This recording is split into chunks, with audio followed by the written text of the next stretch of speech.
안녕하세요. 저는 행복하고 즐거워야 할 설 명절에 집안이 풍비박살 날 뻔한 남자입니다. 그런데 황당했던 건 집안에 그렇게 난리가 났던 게 모두 다 한 사람 때문이었다는 거예요. 그 주인공은 바로 다름 아닌 저희 장모인데요. 다시는 그런 일이 벌어지지 않길 바라는 마음으로 이렇게 사연을 써봅니다. 끝까지 재미있게 들어주셨으면 좋겠습니다. 저는 삼남매 중에 막내 아들로 태어나 어릴 때부터 누나들한테 엄청 예쁨을 받으며 자랐어요. 저희 누나들은 맨날 저한테 맛있는 것도 챙겨주고 온 매무새까지 만져줬거든요. 오죽하면 저희 누나들은 이런 얘기를 입에 달고 살기도 했습니다. 난 나중에 우리 효성이 장가 못 보낼 것 같아.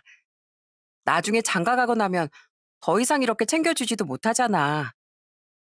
그렇게 늘 절 예뻐해 주던 저희 누나들은 평범한 직장을 다니다 각자 좋은 사람을 만나 결혼하게 되었어요. 누나들이 결혼하니까 매형이 둘이나 생겨서 너무 좋더라고요. 명절 땐 매형들과 다 같이 윷놀이도 했는데 역시 사람이 많아서 그런지 얼마나 신났는지 모릅니다. 자, 도 아니면 뭐라고 했으니까 한번 던져보자. 아싸, 윷이다, 윷. 처남 오늘 나한테 완전 안 되는구만. 아이, 큰매형, 좀 봐주시면 안 돼요? 이러다가 큰매형한테 탈탈 털리겠네. 인터넷 설치 기사로 열심히 일만 하던 전 그 모습이 늘 부럽더라고요. 그러다가 저도 30대 중반에 지인의 소개로 아내를 만나 결혼을 하게 되었어요. 아내는 평범한 직장인이었는데 저희 부모님한테 무척이나 잘하더라고요. 하루는 퇴근하고 집에 갔는데 아내가 유리병에다가 뭘 차곡차곡 채워넣고 있는 거예요. 여보, 지금 뭐 하는 거야? 웬 귤을 썰어서 유리병에 담고 있어? 아, 이거? 아니, 지난번에 보니까 어머님이 유자차나 귤차 같은 걸 자주 타드시더라고. 그런데 아무래도 시중에서 파는 유자차엔 설탕이 너무 많이 들어가 있잖아. 그런데 내가 인터넷으로 당을 좀 적게 해서 만드는 법을 알아내서 해보고 있는 중이야. 저희 어머닌 나중에 그걸 받고 얼마나 감동하셨는지 모릅니다. 게다가 아내는 평소에도 저희 부모님 생각을 어찌나 많이 하는지 저랑 그냥 장을 보러 마트에 갈 때도 자꾸 저희 부모님 얘기를 꺼내는 거예요. 여보, 이 옷 아버님 사드리면 좋을 것 같지 않아? 디자인도 너무 나이 들어 보이지 않고 깔끔한 것 같은데? 그렇게 아는 저희 아버지한테 드릴 등산복을 사서 다음에 저희 집에 갈 때 선물로 드리더군요. 그러자 저희 아버지가 너무 고맙다며 바로 갈아입고 나오셨는데 그때 저희 누나들이 엄청 칭찬을 하더라고요. 아빠, 며느리 잘 둬서 참 좋겠어요. 요즘 세상에 생신도 아닌데 이렇게 시아버지 생각나서 선물 사오는 며느리 별로 없잖아요. 그러자 저희 아버지도 그 말이 맞다며 허허 웃으시더군요. 전 아내가 저희 가족들과 잘 지내줘서 정말 고마웠습니다. 그런데 제가 결혼해서 더 좋았던 건 저희 처가 식구들도 다 좋은 사람들이었다는 거예요. 특히 복권방을 운영하고 계시는 저희 장인어른께서 저한테 무척 잘해주시더군요. 하루는 처가에 갔는데 장인어른께서 제 머리를 보시더니 이러시는 거예요. 자네, 인터넷 설치하면 이 집 저 집 다니면서 고객들 많이 만나고 다닐 텐데 머리가 덥수룩하게 이게 뭔가? 그러지 말고 이왕 오늘 온 거 나랑 같이 이발이나 하러 가세. 내가 10년 넘게 다닌 단골 이발소가 바로 우리 집 근처에 있거든. 그렇게 장인어른을 따라 이발소에 갔는데 장인어른께서 이발소 사장님한테 제 자랑을 그렇게 많이 하시더군요. 우리 사이가 인터넷 설치 기사로 일하고 있거든요. 요즘에 젊은 사람 중에 콧대만 높아서 편한 일만 하려는 사람들이 많은데 참 대견하지 않습니까?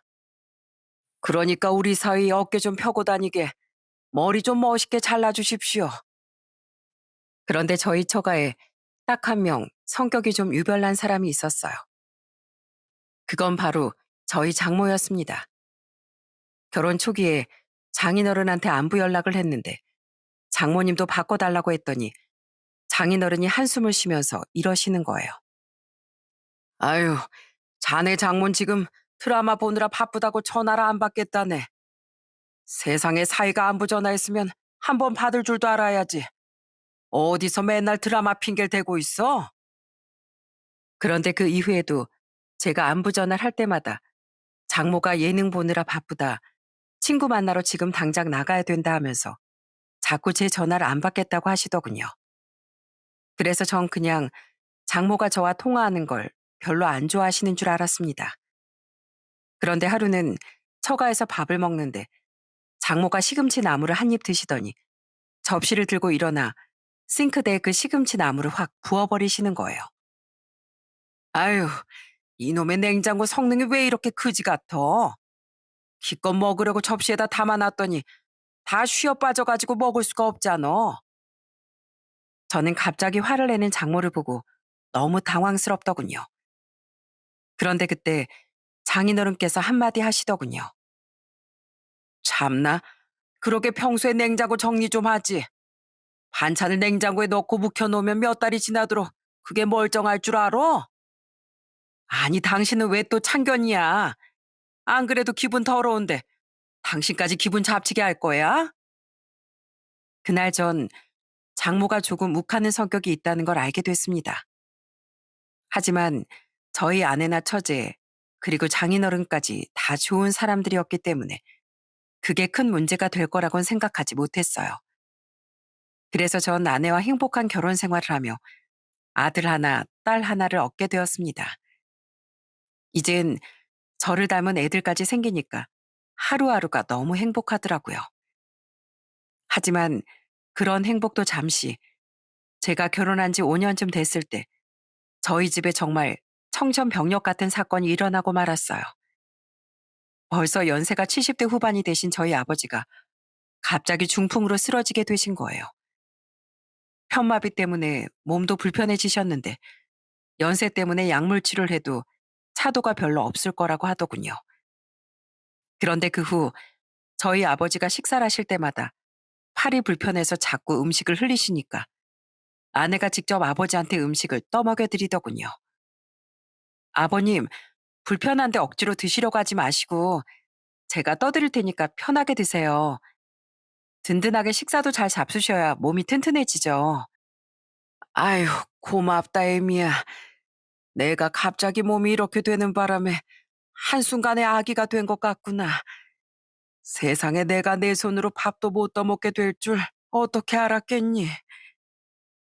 저희 아내는 거동이 불편하신 저희 아버지가 바람을 쐬고 싶다고 하실 때마다 직접 휠체어를 밀고 산책을 다니기까지 하더군요. 게다가 평소에 저희 어머니가 아버지 수발을 드시느라 힘들어 하시니까 반찬도 이것저것 만들어다가 저희 부모님한테 갖다 드리는 거예요. 어머님, 제가 아버님 좋아하시는 갈비찜이랑 어머님 좋아하시는 코다리 강정 해봤어요. 그리고 이건 밑반찬으로 드실 수 있는 나물들이랑 멸치 볶음이거든요. 그러니까 평소에 대충 드시지 마시고 꼭 골고루 챙겨 드세요. 그러다 보니까 저희 누나들이 제 아내를 얼마나 칭찬했는지 모릅니다. 효성이 너 올케 아들 진짜 잘해야 돼.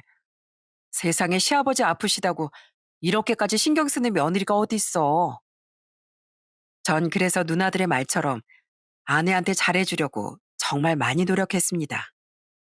아내가 저희 부모님한테 잘해드리는 게 너무 고마웠거든요. 그래서 서로 배려하고 위하며 잘 지내고 있었는데 하루는 또 장모 때문에 기분이 상했던 일이 있었어요.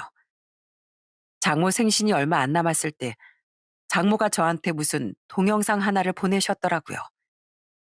그래서 열어보니까 무슨 케이크 안에서 5만 원짜리 지폐가 줄줄이 나오고 있는 동영상이었어요. 자네, 이 케이크 선물로 받으면 진짜 기분 좋을 것 같지 않은가? 아니, 나 아는 사람이 사위한테 이걸 받았는데 동영상까지 보내주면서 자랑을 하더라고. 딱 봐도 생신 때 똑같은 걸 해달라는 말씀인 것 같더라고요.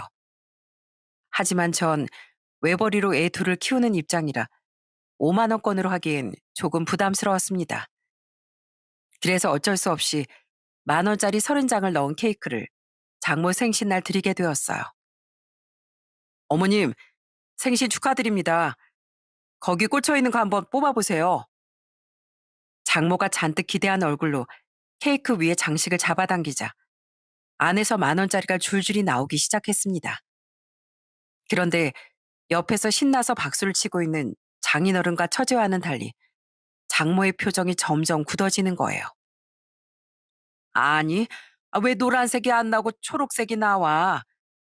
내가 겨우 이거 받자고 자네한테 동영상까지 보낸 줄 알아?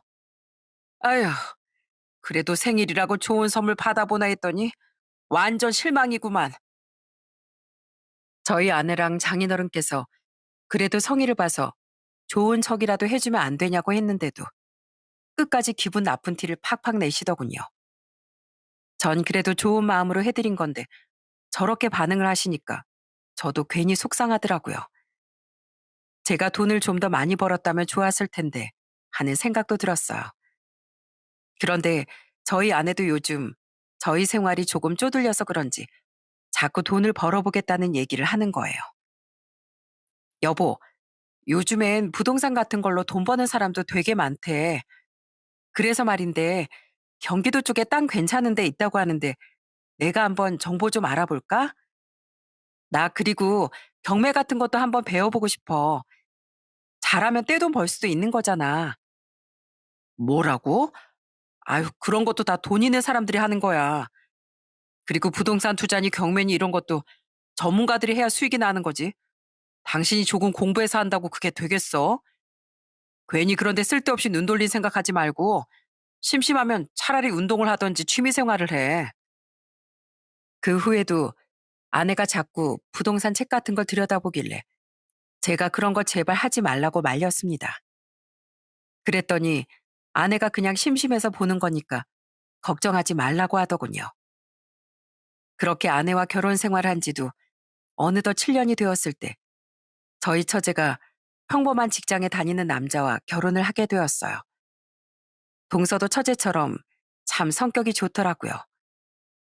형님, 저 형님같이 가정을 위해서 열심히 일하고 아내한테도 잘해주는 멋진 남편이 되고 싶습니다. 저 앞으로 형님한테 배우고 싶은 거 많으니까 많이 가르쳐 주세요. 그런데 동서가 들어오고 나서 한 가지 문제가 생겼습니다. 장모가 자꾸 저랑 동서를 비교하기 시작한 거예요.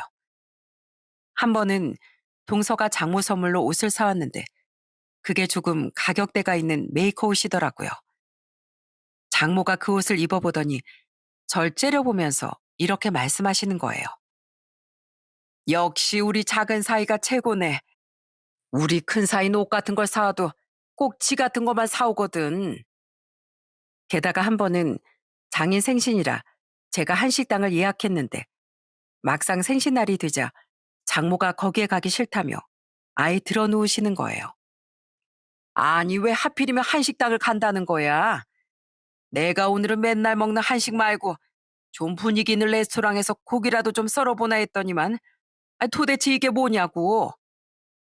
어머님, 오늘은 아버님 생신이시니까 아버님이 좋아하시는 한식당으로 예약한 거예요. 그러니까 오늘만 그냥 같이 가시면 안 될까요? 대신에 제가 나중에 어머님이 좋아하시는 레스토랑으로 모시고 갈게요. 필요 없어. 갈 거면 오늘 가지 왜 나중에 간다는 거야? 하여튼 자네 센스가 없어도 너무 없다니까. 서서방, 자넨 안 그럴 거지? 자넨 강서방이랑은 다르게 장모한테 통 크게 쏠 줄도 알고 센스도 있는 사람이잖아. 그러자 동선 곤란해하고 장인어른과 아는 저한테 미안하다고 대신 사과를 하더군요. 솔직히 그래도 기분이 금방 풀리진 않았어요. 그러다가 한 번은 동서가 장모를 모시고 서울 근교에 나들이를 갔다 온 적이 있었나 봐요. 다음번에 처가에 갔는데 장모가 저한테 또 화를 내시는 겁니다. 자넨 우리 작은 사위한테 좀 배워야 돼.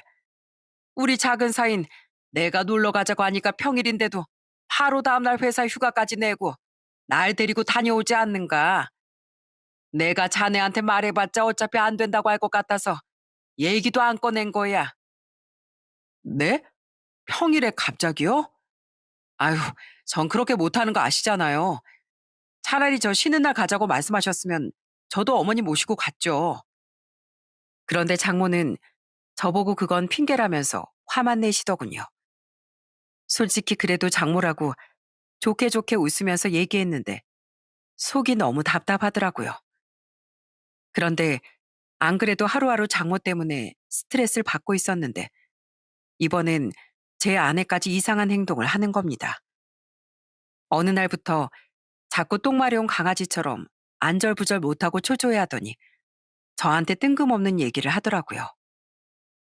여보, 나 당신 없으면 안 되는 거 알지? 그래서 말인데 만약에 내가 당신한테 큰 잘못을 했다고 하면 나 가차없이 쫓아내고 이혼할 거야? 갑자기 그게 무슨 소리야? 당신 무슨 사고 쳤어? 아니, 그게 아니라 그냥 갑자기 궁금해져서 물어본 거야. 살다 보면 이런 일도 있고 저런 일도 있으니까 혹시나 그런 일이 있을 때 당신이 나한테 어떻게 할지 너무 궁금해서. 그런데 아내는 그 이후에도 밥도 잘 안 먹고 제가 왜 밥을 안 먹냐고 물어보니까 자기는 밥 먹을 자격도 없는 사람이라고 얘기하더군요. 너무 이상해서 도대체 왜 그러냐고 꼬치꼬치 물어봤지만 아무 일도 없다고만 하더군요. 그런데 얼마 가지 않아 아내가 왜 그런 행동을 했는지 알게 되었어요. 원래 저희 아내가 경제권을 가지고 있어서 통장은 신경을 안 쓰고 있었는데 오랜만에 통장 정리를 해봤다가 돈이 비는 걸 발견하게 되었거든요. 너무 황당해서 아내를 추궁했더니 아내 입에서 정말 충격적인 얘기가 나왔습니다. 여보, 정말 미안해. 나 당신이 혼자 버는 돈으로 생활하기가 조금 빠듯해서 뭐라도 좀 벌어보고 싶어서 그랬어.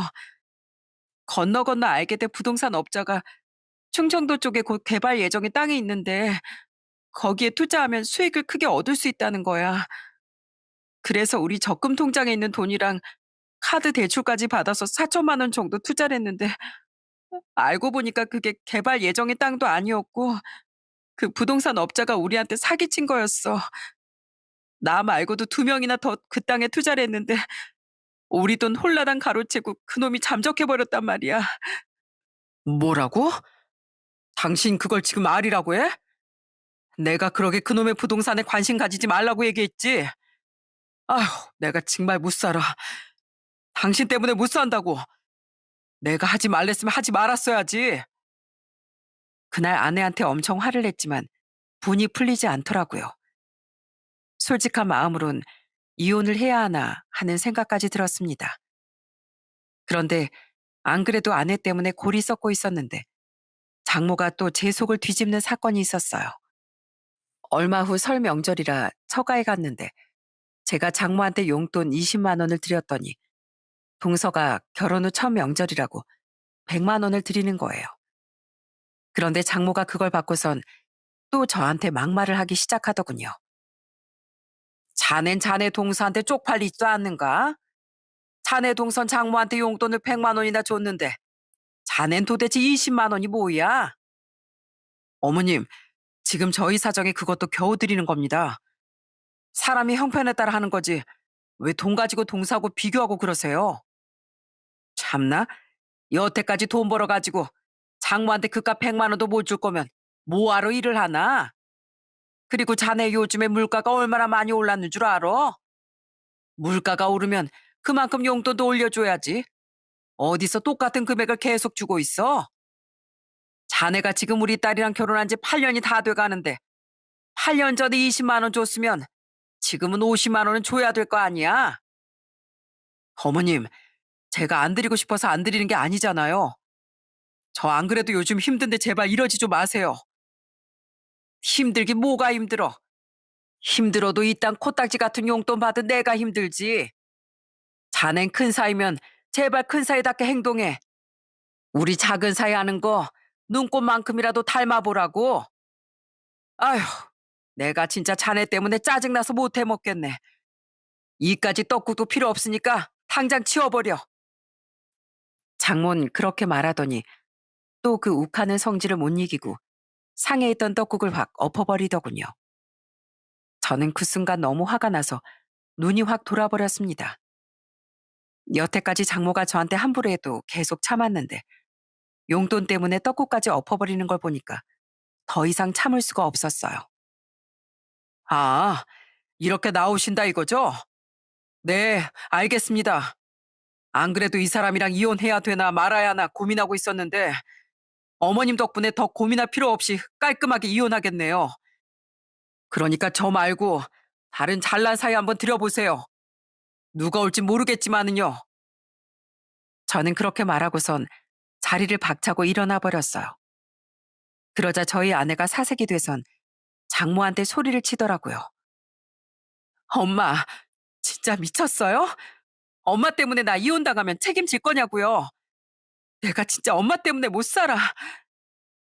제가 그렇게 처갈 빠져나왔는데 아내에 이어 처제와 동서까지 제 뒤를 따라오더군요. 형님, 저도 같이 가면 안 될까요? 저도 지금 엄청 억울한 상황이란 말이에요. 저도 어머님 때문에 미치겠으니까 저랑 소주라도 한잔하면서 얘기 좀 하자고요. 동서가 그렇게 얘기하길래 어쩔 수 없이 저희 집으로 다 같이 가게 되었습니다. 저희 집이 처갓집에서 차로 30분 정도 거리밖에 안 되었거든요. 집에 가니까 저희 아내가 눈치를 보면서 술상을 차리고 처제도 아까 분위기가 너무 험악해서 그런지 제 눈치를 보더라고요. 그러다가 동서랑 소주를 한 잔씩 하면서 도대체 할 얘기가 뭐냐고 물어봤더니 동서 입에서 정말 믿을 수 없는 이야기가 나왔습니다. 형님, 형님은 제가 어머님한테 용돈도 일부러 많이 드리고 예쁨 받고 싶어서 유난 떠는 줄 아시죠? 저 절대로 그런 거 아닙니다. 오늘도 원래는 형님이랑 금액 맞춰서 용돈 드리려고 했는데 어머님이 저한테 며칠 전부터 계속 전화해서 용돈으로 무조건 100만 원을 달라고 하시는 거예요. 원래 결혼하고 첫 명절엔 무조건 100만 원 주는 게 예의라면서요. 그런데 저도 한 달에 월급 350만 원 받는 샐러리맨인데 어머님한테 100만 원을 드리면 얼마나 쪼들리겠습니까? 저도 결혼한 지 얼마 안 돼서 대출도 갚아야 하고 들어가는 돈이 많은데 엄청 부담스러웠단 말이에요. 뭐라고? 어머님이 동서한테 100만 원을 달라고 대놓고 얘기하셨단 말이야? 네. 게다가 평소에 저한테 얼마나 이거 해달라 저거 해달라 하시는 줄 아세요? 저번에 사갔던 그 옷도 어머님이 콕 찍어서 그걸로 갖고 싶다고 하시길래 사드린 거고요. 저번에 나들이 갔다 온 것도 어머님이 꼭 평일에 가야 된다고 우기셔서 어쩔 수 없이 회사 휴가 내고 갔다 온 거예요. 그런데 이번엔 또 뭐라고 하시는 줄 아세요? 저보고 500만 원짜리 안마의자 사달라고 하시더라고요. 저 지금 결혼한 지도 얼마 되지도 않았는데 자꾸 이렇게 욕을 하시니까 얼마나 힘든지 몰라요. 동성 그러더니 갑자기 처제를 보고 이렇게 얘기하더군요. 여보, 나 아직 당신이랑 혼인신고 안 한 거 알지? 나 어머님이 형님한테 하신 행동 보니까 당신이랑 계속 살아도 될지 모르겠어. 나도 어머님 욕을 조금이라도 못 들어드리면 그런 모욕을 당하게 되는 거잖아. 아까 형님도 이혼한다고 하셨으니까 나도 그냥 차라리 여기서 깨끗하게 끝내는 게 맞나 싶어. 여보, 그게 무슨 말이야? 나랑 이혼을 하겠다니. 우리 지금 결혼한 지 얼마 되지도 않았는데 무슨 이혼이야? 처제가 이혼 얘기에 당황해하고 있는데 이번엔 장인어른이 저한테 전화를 하셨습니다. 저보고 어디냐고 물어보시길래 집에 있다고 했더니 저희 집에 오신다는 거예요. 아휴, 나도 자네 장모 때문에 아주 못 살겠네. 답답해서라도 이 집구석에 못 있겠어. 그래서 제가 지금 저희 집에 동서도 있으니까 오시라고 말씀드렸습니다. 그런데 조금 후에 장인어른께서 저희 집에 오시니까 저희 아내랑 처제가 장인어른한테 아주 울고불고 하더라고요. 아빠, 나 엄마 때문에 이혼당하게 생겼어요. 안 그래도 내가 이 사람한테 진짜 미안한 짓을 저질러서 조마조마해 하면서 살고 있었는데 엄마 때문에 완전히 불난 집에 기름 부은 격이 되어버렸다고요. 나 이제 어떡해요? 우리 애들까지 있는데 이혼당하면 어떡하냐고요. 저도요, 아빠. 이도 우리 엄마 때문에 나랑 못 살겠대요. 엄마가 하도 이거 해달라 저거 해달라 자꾸 요구하니까 그게 너무 힘들어서 차라리 저랑 헤어지는 게 낫겠다고 했단 말이에요. 이 사람이랑 형부랑 둘이서 내일 당장 이혼 접수하러 간다는데 어떡해요. 나 이혼하곤 정말 못 살 것 같단 말이에요. 그러자 장인어른께서 한숨을 푹푹 쉬시더니 이렇게 말씀하시더군요. 아휴, 그놈의 여편네 때문에 그냥 나도 이혼할란다. 여태까진 괜히 싸우기 싫어서 가만히 있었던 건데 자식들까지 이혼시키려고 하는 거 보니까 나도 더 이상은 못 참겠어. 아주 그 여편네랑 끝장을 봐야겠다고. 그런데 그때 장인어른의 휴대폰이 울리기 시작했습니다. 장인어른이 스피커폰으로 통화를 시작하자 그 휴대폰에서 장모의 목소리가 울려 퍼졌어요. 당신 어디야? 왜 갑자기 밖으로 나가서 집에 안 들어와? 참나, 내가 어디에 있는지는 알아서 뭐하게. 그나저나 당신은 이 좋은 명절에 가족들을 다 분열시켜 놓고 지금 속 편하게 나한테 전화나 할 때야? 지금 당신 때문에 우리 사이 둘 다 이혼한다고 하는데 어떡할 거야? 우리 사이들 이혼하면 나도 바로 당신한테 이혼 청구할 테니까 그런 줄 알아. 그러자 옆에 있던 처제가 휴대폰에 대고 이렇게 소리치더군요. 엄마, 나 엄마 때문에 이혼하게 생겼는데 어떻게 할 거예요? 어떻게 할 거냐고요? 언니랑 나랑 둘 다 지금 이혼녀 되게 생겼다니까요? 뭐야, 너희들 왜 다 거기에 모여 있어? 지금 다 같이 짜고서 나 따돌리는 거야? 너희들 거기서 딱 기다려. 나도 거기 갈 테니까 기다리고 있으라고. 장모는 그렇게 말하고선 진짜로 저희 집에 찾아왔어요. 하지만 아무도 문을 열어주지 않았습니다. 문 좀 열어봐. 이 문 좀 열어보라고. 이 엄동설 안에 날 계속 이 추운 바깥에 세워둘 거야? 그러자 장인이 인터폰으로 장모한테 크게 소리를 치시더군요. 자식들 둘이나 이혼당하게 만들어 놓고 어딜 뻔뻔하게 찾아와. 내가 아까 당신한테 말했지? 우리 딸들 이혼당하면 나도 당신이랑 이혼한다고. 나 당장 이혼 서류 작성해서 집으로 갈 테니까 여기서 시끄럽게 하지 말고 집에 돌아가 있어. 한마디만 더 시끄럽게 하면 아주 경찰 불러버릴 줄 알아. 장모는 계속 문을 열어달라고 소리쳤지만 끝까지 아무도 문을 열어주지 않았어요. 그러자 너무 추웠는지 어쩔 수 없이 집에 돌아가시더군요. 장인어른께선 저와 동서한테 대신 사과를 하셨습니다. 내가 자네들한테 정말 미안하네. 내가 저 여편을 가만 놔둔 게 잘못이었어. 그런데 나도 이젠 더 이상 저 여편 내가 설치지 못하게 수를 써야겠네. 그러니까 자네들도 당장 이혼한다고만 하지 말고 조금만 날 믿고 기다려주게나.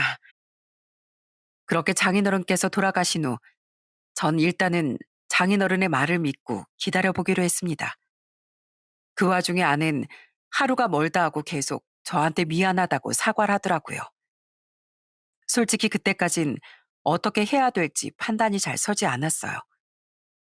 그런데 그 일이 있은 지 한 달 정도 지났을 때 장인어른한테서 연락이 왔습니다. 자네 혹시 이번 주 토요일에 시간 되는가? 자네 장모가 자네랑 서서방한테 사과를 좀 하고 싶다고 하는구만. 끝까지 뻔뻔하던 장모가 왜 태도가 변했는지 궁금해서 여쭤보니까 장인어른이 그동안 있었던 일을 말씀해 주시더군요.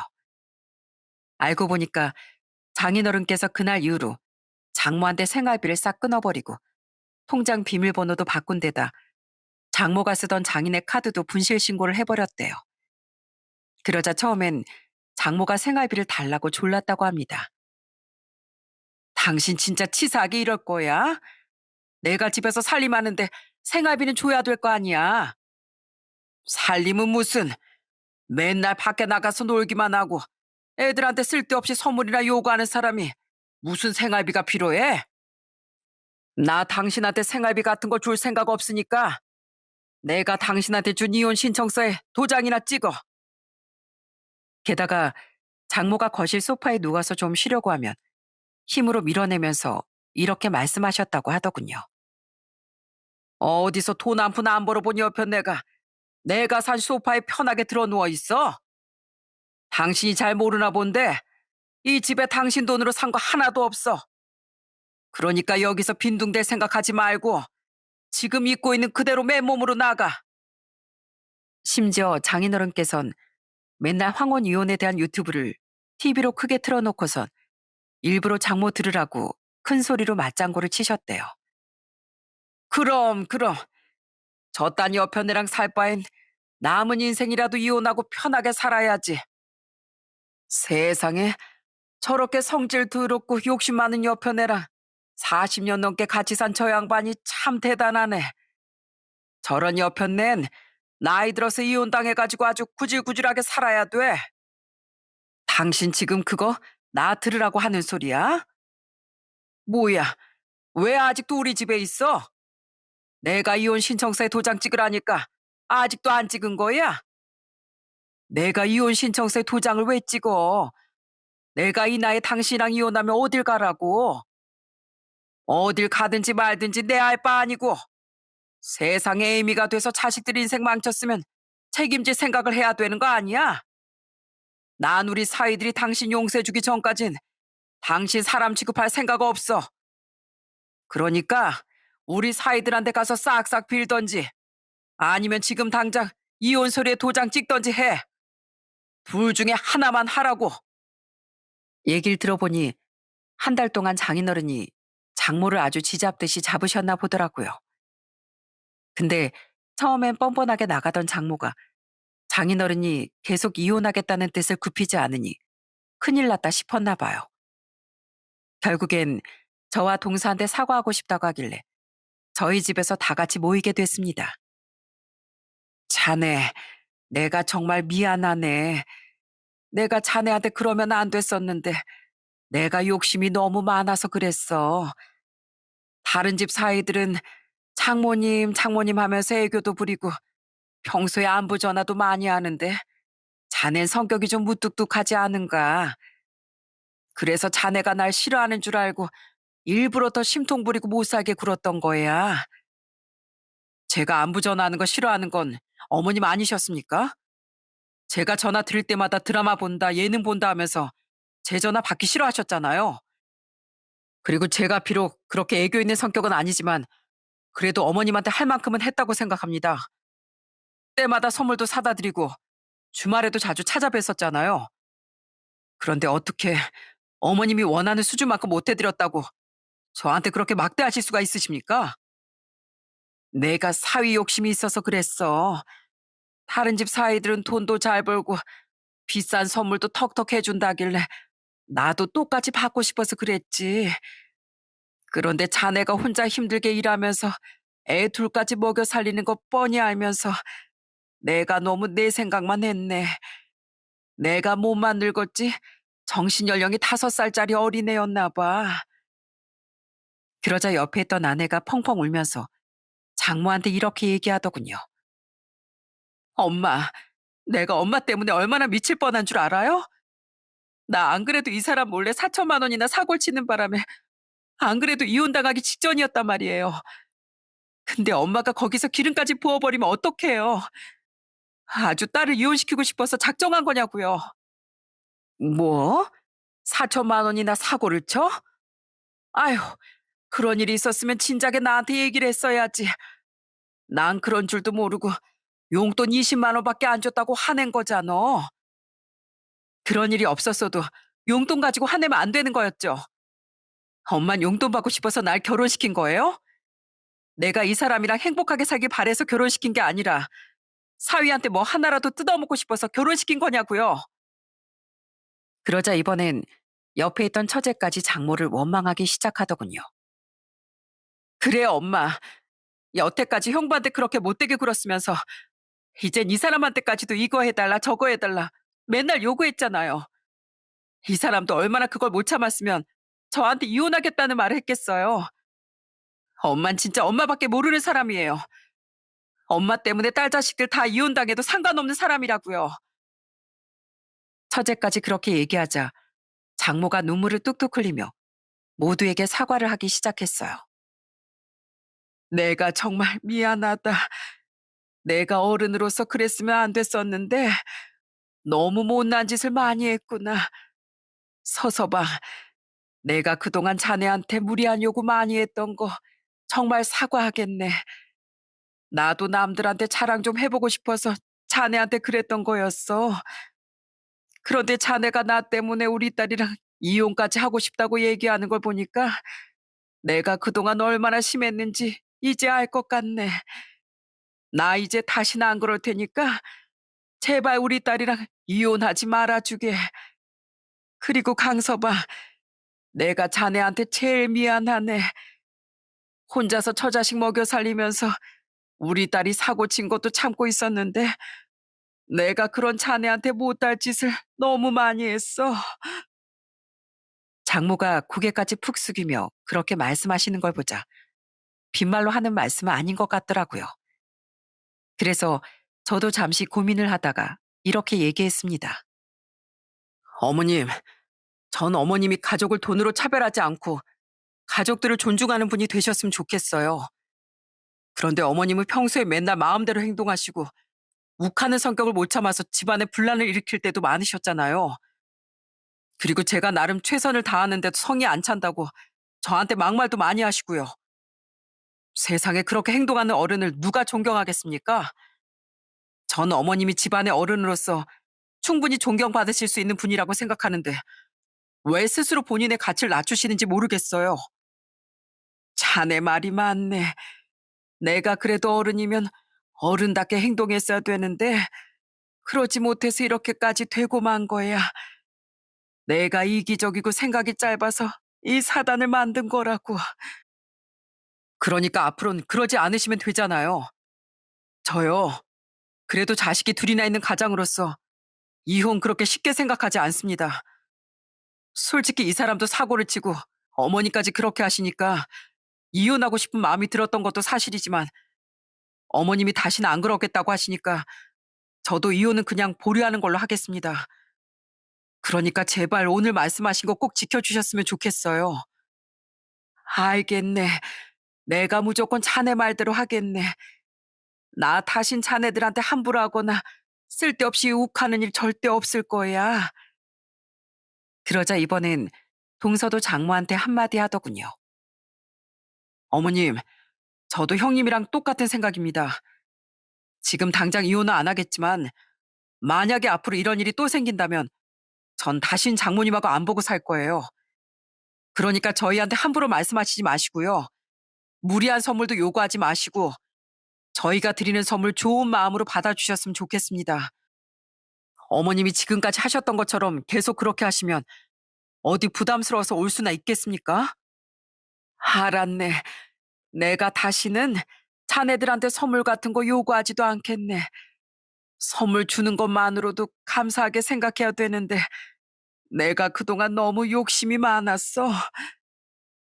결국 저와 동서는 장모의 진심 어린 사과를 받아주기로 했어요. 그러자 장인어른께서도 한 말씀 하시더군요. 당신 오늘 말한 거 안 지키면 우리 사이들보다 내가 먼저 당신이랑 이혼할 줄 알아. 당신이 나이 먹어서 가족들한테 버림받고 쓸쓸하게 살기 싫으면 지금이라도 제발 정신 차리라고. 알았어? 아휴, 알았으니까 제발 그 이혼 얘기 좀 꺼내지 마요. 내가 당신 이혼 얘기 꺼낼 때마다 아주 살 떨려서 못 살겠단 말이야. 나 이제 진짜로 정신 차렸으니까 당신도 나 한 번만 믿어줘. 결국 그날은 다 같이 장모를 용서하고 술을 한 잔씩 마시며 회포를 풀게 되었습니다. 그날 모두가 집에 돌아간 후 제 아내도 눈물을 흘리며 저한테 이렇게 얘기하더라고요. 여보, 나랑 이혼 안 한다고 해줘서 정말 고마워. 나 앞으로 내가 사고 친 거 어떻게든 메꾸고 당신한테 더 잘한다고 약속할게. 그리고 우리 애들한테도 정말 부끄럽지 않은 엄마가 되도록 노력할 거야. 그 후 저희 아내는 직장을 구해서 들어가게 되었어요. 그런데 퇴근하고 와서도 쉬지도 않고 애들 밥 먹이고 제 밥까지 다 차려주더라고요.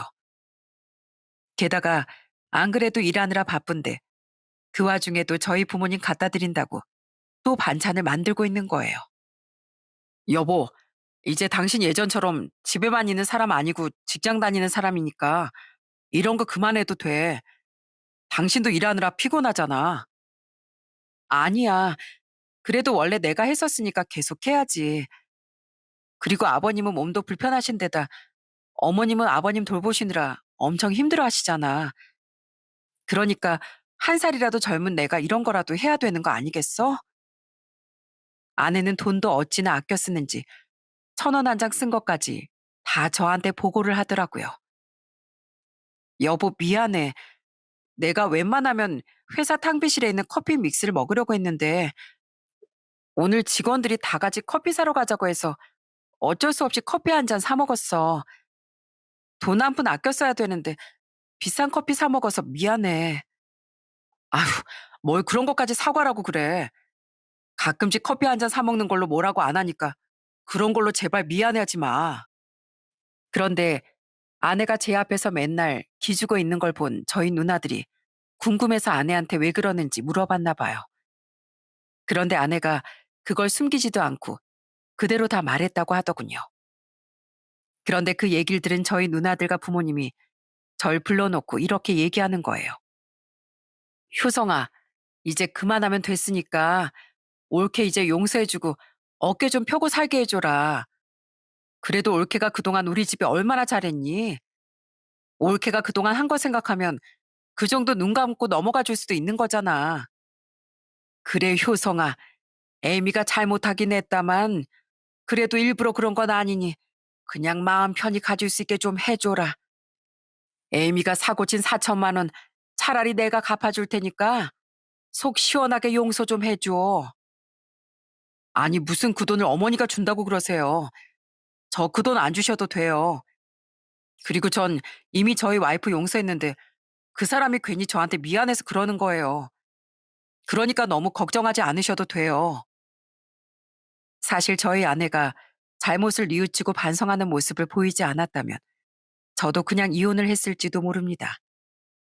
그런데 저한테 몇 번이나 눈물로 사과하고 그 돈을 메꾸겠다고 다시 직장에 들어가 열심히 일을 하는 데다 바쁜 와중에도 여전히 저랑 저희 가족한테 잘하는 걸 보니 역시 제 아내밖에 없다는 생각이 들더라고요. 그래서 아내가 또다시 그런 사고를 치지 않는 이상 이혼 얘긴 더 이상 꺼내지 않기로 했습니다. 그런데 그 일이 있고 나서 달라진 건 저희 아내뿐만이 아니었어요. 장모도 예전과 같은 사람이 맞나 싶을 정도로 180도 달라졌더라고요. 하루는 퇴근하고 집에 가는데 장모한테서 전화가 온 겁니다. 자네, 저녁은 먹었는가? 매일 이 집 저 집 다니면서 일하느라 많이 피곤하지? 어머니께서 무슨 일로 저한테 먼저 전화를 하셨어요? 저랑 통화하기 싫어하시는 거 아니었어요? 내가 자네랑 통화하는 걸 왜 싫어하겠는가? 그냥 내가 이기적이다 보니까 자네 전화 귀찮아서 안 받았던 거지. 그래 놓고 자네가 전화 안 한다고 신경질이나 내고 내가 참 한심했어. 근데 내가 생각해 보니까 자네한테 전화를 받을 생각만 하지 내가 먼저 걸어볼 생각을 못 했더라고. 그래서 이제부터 내가 먼저 자네한테 안부 전화도 하고 그럴 생각이네. 자네가 우리 딸이랑 손주들을 위해 열심히 일하는 게 대견하기도 하고 걱정되기도 해서 말이야. 게다가 장모는 저와 동서가 처가에 갈 때마다 진수성찬을 차려주고 저희 눈치를 엄청 살피시더군요. 하루는 제가 전날 먹은 게 체해서 속이 좀 안 좋았는데 처가에 가서 밥도 잘 안 먹고 표정도 안 좋으니까 장모가 저한테 와서는 조용히 이렇게 물어보시는 거예요. 자네, 혹시 우리 딸이 또 말썽 부렸는가? 아니면 내가 또 자네한테 뭐 실수한 거라도 있나? 제발 부탁이니까 내가 뭐 잘못한 거 있으면 나한테 솔직하게 얘기해 주게. 내가 나 때문에 우리 딸이 자네한테 이혼당할까 봐 무서워서 그래. 그래서 제가 별일 아니고 그냥 체해서 그런 거라고 하니까 안심을 하시더라고요. 그러더니 직접 바늘로 제 손도 따주시고 소화제까지 챙겨주셨어요. 예전 같으면 절대 있을 수 없는 일이었죠. 그러다가 하루는 제 생일 때 생일 선물로 운동화를 하나 사주신 거예요. 우와, 웬일로 어머니께서 제 생일 선물까지 사주세요? 저 아버님한테만 선물을 받아봤지 어머님한텐 처음 받아보는 것 같아요. 아이 참, 내가 그동안 자네한테 너무 무심했지? 그래도 사위한테 생일 선물 정도는 줬어야 되는데 여태까지 받을 생각만 하고 줄 생각을 못했어. 그나저나 내가 자네 장인한테 생활비랑 카드랑 다 뺏겼는데 자네 생일 선물 산다고 하니까 용돈을 조금 주긴 주더라고. 근데 금액이 적어서 그렇게 좋은 운동화는 못 샀네. 내가 다음번에 용돈 더 많이 받게 되면 그땐 더 좋은 걸로 사주겠네. 그러자 옆에 있던 동서가 껄껄 웃으며 이러더군요. 이야, 우리 어머님이 변하긴 변하셨네요. 세상에, 어머님이 형님한테 선물을 사주실 줄은 저도 몰랐습니다. 그럼 저도 제 생일 때 기대해도 되는 거죠? 그럼 내가 자네 생일 때도 자네 장인한테 용돈 꼭 달라고 해서 선물 좋은 걸로 사주겠네. 그러니까 여태까지 내가 자네한테 무리한 요구했던 거 다 잊고 앞으로 나한테 받을 생각만 하게나. 에이, 그래도 어떻게 받을 생각만 해요. 그리고 저 좋은 선물 필요 없으니까 괜히 제 선물 산다고 아버님한테 용돈 많이 달라고 조르시면 안 됩니다. 아셨죠? 동서가 그렇게 얘기하자 장모가 알겠다면서 민망한 표정으로 웃으시더군요. 그러자 남은 가족들도 다 같이 웃음을 빵 터뜨렸어요. 솔직히 저희 아내는 워낙에 착한 사람이라 그렇다 쳐도 장모까지 변할 줄은 몰랐는데 역시 사람은 노력하면 달라질 수 있는 거더라고요. 예전엔 장모 때문에 집안에 큰 소리도 많이 나고 서로 기분 상할 일도 많았는데 이제는 그럴 일이 없어 얼마나 화목한지 모릅니다. 중국의 고서적인 태평어람에 이런 말이 있어요. 질병은 입을 조차 들어가고 화근은 입을 조차 나온다. 바이러스나 병균이 입을 통해 몸 안으로 들어가 병이 되는 것처럼 입에서 나온 말 한마디 때문에 큰 화근이 생길 수 있다는 말입니다. 저희 장모는 본인이 기분이 나쁠 땐 소리를 지르며 막무가내로 행동하고 저한테 함부로 막말을 하거나 동서한테 과한 욕을 하기도 했습니다. 그렇게 장모 입에서 나온 모든 말들로 인해 저와 동서 그리고 장인어른까지 이혼한다는 소리가 나오게 만들었어요. 만약에 저희 장모가 평소에 말을 좀 조심하는 사람이었다면 이런 일이 절대 일어나지 않았을 겁니다. 이래서 사람은 항상 말을 조심해야 된다고 하는 건가 봐요. 그래도 정말 다행인 건 저희 장모님이 진심으로 반성을 하고 달라지고 있다는 거예요. 그 덕분에 저와 동서도 이혼하지 않고 평소처럼 화목하게 잘 지내고 있답니다. 앞으로도 계속 이렇게 가족끼리 웃을 날만 많았으면 좋겠어요. 그리고 저희 장인어른께서도 더 이상 장모님 때문에 속 썩지 않으셨으면 좋겠고요. 아마 앞으로도 계속 그럴 수 있겠죠? 뭐든지 긍정적으로 생각하는 게 좋으니 그럴 수 있다고 믿어보려고 합니다. 혹시 제 사연을 듣고 계시는 분들 중에 저희 장모님 같은 분이 계시다면 이번 기회에 말이 참 중요하다는 걸 느끼셨으면 좋겠어요. 말 한마디로 인해 집안이 화목해질 수도 혹은 풍비박산 날 수도 있는 거니까요. 그럼 전 이만 제 사연을 마치도록 하겠습니다. 끝까지 들어주셔서 정말 감사합니다.